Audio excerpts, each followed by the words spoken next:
You've often mentioned Nitro Thunder and how Bret Hart came in, and that was a part of expanding things, so to speak. Were there ideas for like a specific brand split, or was it like thematic shows? Was it going to be? I know you had mentioned WCW Thunder and NWO Nitro. Mm-hmm. Was it going to be like a modern day brand split, or was it just, well, we wanted to have this wealth of talent, that way those shows wouldn't be redundant? No, it was going to be a formal brand split. Wow. There would have been a moment, an event, something would have happened, and WCW would have been designated as because at that point it would have been clear that the NWO and WCW guys could not play well together under any circumstances. So to resolve that issue, WCW was going to get their show, Nitro was going to get, or NWO was going to get their show, and then we would have occasional crossovers. So we would sometimes see, like, on WCW Saturday Night, you'd see Six kicking the shit out of somebody while Nick Patrick with a mask on was reffing. No, you wouldn't see that on WCW Saturday Night. Well, you would see it. That would have been a completely different roster. Okay, no, I meant, like, we did see that a couple of times. Oh, you did see it? Yeah, we did see that a couple of times. But so that would have been more in line with what NWO Nitro would have been compared to what would it have been, like different presentations, different production styles?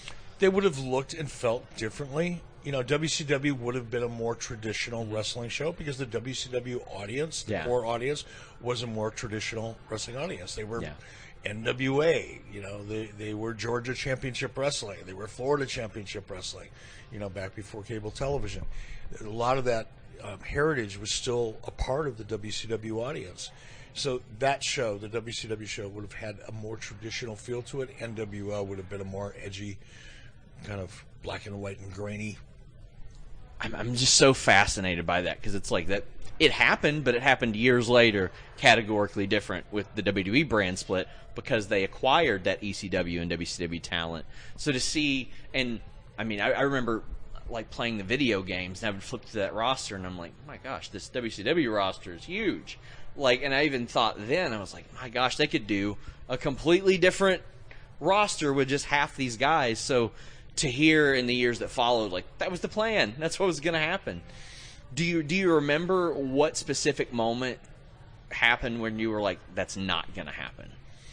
Sure. You know, it would have been, it's hard for me to pinpoint the date, but it would have been somewhere, it was in the summer, 97, maybe 98, when the AOL Time Warner thing was all going down.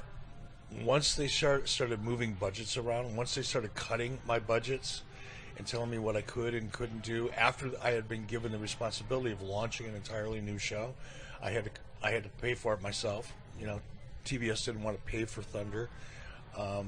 So in addition to having to pay for that show, they were also cutting my budget simultaneously.